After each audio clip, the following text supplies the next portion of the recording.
نحمده ونصلي على رسوله الكريم أما بعد فأعوذ بالله من الشيطان الرجيم بسم الله الرحمن الرحيم إن الله يدخل الذين آمنوا وعملوا الصالحات جنات تجري من تحتها الأنهار يحلون فيها من أساور من ذهب ولؤلؤا ولباسهم فيها حرير وهدوا إلى الطيب من القول وهدوا إلى صراط الحميد. دا آیتنا مبارکہ دا واللسمی سپاری دا سورة الحج آیت نمبر 23 او آیت نمبر 24 دی. دا دین مخ کی آیتون کی دا دوزخیانو بیان ذکر شو او هغوی سره بچ آخرت کی اللہ جل جلالہ کوم سخت سلوک او د عذاب سلوک فرمای د هغې بیان وشو. د قرآن مجید اسلوب او طریقه ده چې کله د دوزخیانو بیان وشي ورپسې متصل د جنتیانو بیان کیږي. په دې آیتونو کې د جنتیانو بیان دی. الله تعالی فرمای ان الله يدخل الذين آمنوا، بشک الله جل جلاله به داخل کی هغه کسان چې ایمان راوړی دی وعملوا الصالحات او نیک عملونه کړي دي جنات داسې جنتونو ته تجري من تحتها الانهار چې د هغې د لاندې به مختلف قسمه نهرونه د شهدو د پیو د شرابو وغیره هغه به بهیږي. او یحلون فیها من اساور، او دی جنتیانو ته به اچولی شي په دې جنت کې بنگړي د سرو زرو او د ملغلرو او د سپینو زرو، من ذهب ولؤلؤا د سرو زرو او د سپینو زرو، او ولؤلؤا او د ملغلرو بنگړي دا جنتیانو ته اچولی شي. ولباسهم فيها حریر، او لباس د جنتیانو په جنت کې د ریشم وي. د عربو په هغه زمانه کې د قرآن مجید د نزول په زمانه کې به بادشاهانو هغه بنگړي اچول د سرو زرو او د ملغلرو کړي دا به اچول، لکه څنګه چې موږ تاسو ګړی اچو چې ډېر اوچت سړی به نو هغه به په لاسو کې د سرو او د سپینو او د ملغلرو د بادشاهانو به دا بنگړي و. او نو الله تعالی به دې جنتیانو ته په جنت کې د بادشاهانو په شان لباس واچوي. الله ورته د سرو د سپینو د ملغلرو بنګړي په لاس کې. او په دنیا کې سړو دپاره د سرو استعمال دا ناجایز دی، حرام دی.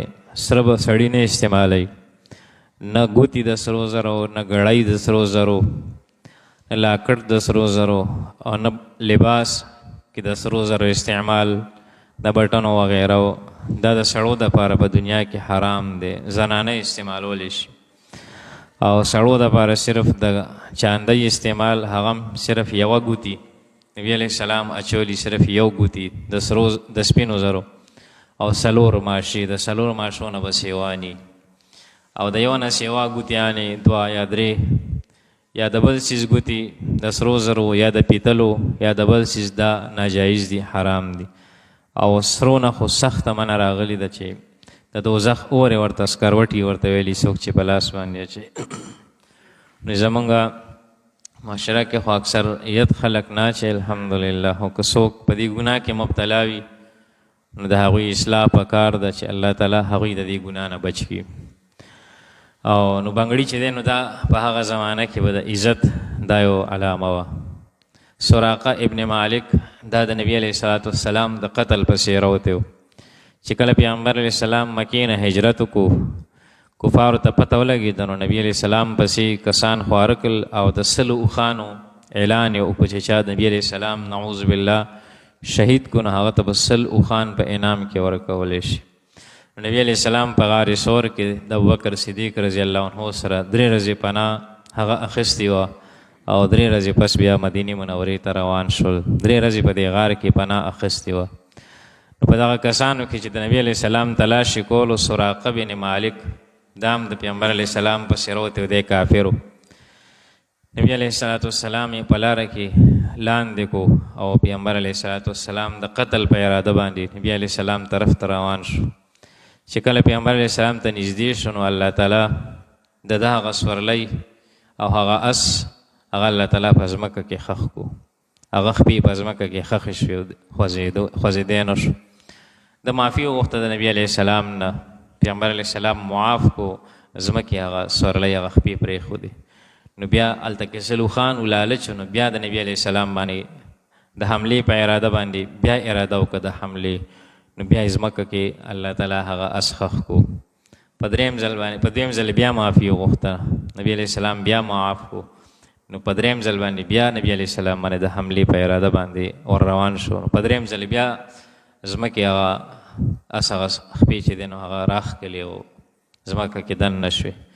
نو په درېیم ځل باندې د رښتونې توبه وویسته او پیغمبر علیه السلام باندې ایمان راوړو. نبي علیه السلام باندې ایمان دی، پوهه شو چې دا خو د الله رښتونی نبي دی او که زه اوس توبه نه وباسم ایمان نه راوړم نو کیدای شي زه د دې نه ژوندی لاړ نه شم، دا ځمکه سره د سورلی ما دننه کي په ځان کې. بهرحال الله تعالی ورته د ایمان سعادت نصیب کو. د پیغمبر علیه السلام صحابي وګرځېدو. نو پیغمبر علیه السلام ورته وایي چې ده به مطالبه کړي چې زه ایمان راوړم نو ما ته به څه میلاو شي. نبي علیه السلام ورته وفرمیل چې تا ته به د ایران او د فارس د بادشاهانو بنګړي به درته چې دی نو په لاس شي. په هغه زمانه کې سوپر پاور ایران او فارس به ورته وي. په هغه وخت کې اوس ورته ایران وایي، فارس به ورته وي. د فارس د بادشاهانو، فارس دا سوپر پاور و، دا د بادشاهانو بنګړي به تا ته میلاو شي، تا په لاس بشي. نو چې کله پیغمبر صلی الله علیه وسلم دنیا تشریف راوړو او ابوبکر صدیق رضی الله عنه دور رالو، بیا د حضرت عمر فاروق رضی الله عنه دور رالو. د حضرت عمر فاروق رضی الله عنه په دور کې فارس دا فتح شو او په مال غنیمت کې د هغه ځای د بادشاهانو بنګړي رالل. نو چې کله د هغه ځای بادشاهانو د سرو د سپینو بنګړي رالل نو ده ووایي چې پیغمبر علیه السلام خو ما ته دا پیشنګویي بیان کړې وه، دا خوشخبري ما ته بیان کړي وه چې تا ته به د فارس د بادشاهانو بنګړي به د خدای پاک په لاس کې. نو د هغه مال غنیمت نه د هغه بنګړي د صحابي سراقه بن مالک ته ورکړی شو. نو بنګړي دا د عزت علامه په هغه زمانه کې. الله تعالی فرمایي چې جنتیان ته په جنت کې بنګړي واچولی شي د سرو د سپینو. ولباسهم فیها حریر، او لباس به د دوی د ریشمو وي. په دنیا کې سړو ته د ریشمو لباس استعمالول دا ناجایز دي. نور په کور کې څیزونه بړستنې بسترې تولۍ مولۍ پردې مردې که دا د ریشمو وي نو د هغې ګناه نشته، خو په جسم باندې لباس به د ریشمو دا سړي نه اچوي. حدیث مبارک مفهوم دی، پیغمبر علیه السلام فرمایي چې چا په دنیا کې د ریشمو لباس واچولو دی به د آخرت د ریشمو نه محرومه وي، او چې چا په دنیا کې شراب وڅکل دی به د آخرت د شرابو نه محرومه وي، او چې چا په دنیا کې د سرو په لوښو کې اوبه وڅکلې یا خوراک څښاک یې وکړو دی به د آخرت د سرو د لوښو نه محروم وي. د سرو په لوښو کې خوراک کول، اوبه څکل د سرو زرو جام کې یا ګیلاس کې دا هم ناجایز دي. نو چې هر کله خوراک او څښاک پکې ناجایز دی نو په جسم باندې استعمال سړو دپاره یا ګوتې جوړول یا بل څه نو هغه خو خود چې کوم دی نو ناجایز او حرام دي. ولباسهم فیها حریر، او لباس د جنتیانو په جنت کې د ریشمو وي. وهدو الی الطیب من القول، او دی ته په دنیا کې هدایت کړی شوی هغه پاکیزه کول ته، پاک کلام طرف ته ورته هدایت کړی شوی. د پاک کلام هدایت ورته میلاو شوی. هغه پاک کلام نه مراد دلته کې کلمه طیبه لا اله الا الله محمد رسول الله صلی الله علیه و آله وسلم ده په تفسیر د حضرت ابن عباس رضی الله عنه سره. وهدو الی صراط الحمید، وهدو الی صراط الحمید، او دی ته په دنیا کې دا عزت او اکرام چې ورته الله په آخرت کې ورکو، دوی ته په دنیا کې د هغه حمید ذات چې هغه د تعریف او د ستاینې قابل ذات دی، د هغه ذات د لارې چې هغه صراط مستقیم دی، د الله د لارې دوی ته هدایت کړی شوی، د اسلام د لارې او د هدایت د لارې او د توحید لارې ته او د ایمان او د اسلام لارې ته دوی ته په دنیا کې هدایت کړی شوی، او دی د ایمان او د اسلام په دې لاره باندې ثابت قدمه پاتې شي. نن د هغې په اعزاز او اکرام کې الله تبارک وتعالی دوی ته د آخرت خوشحالۍ ورکړي. سبحان ربک رب العزة عما یصفون.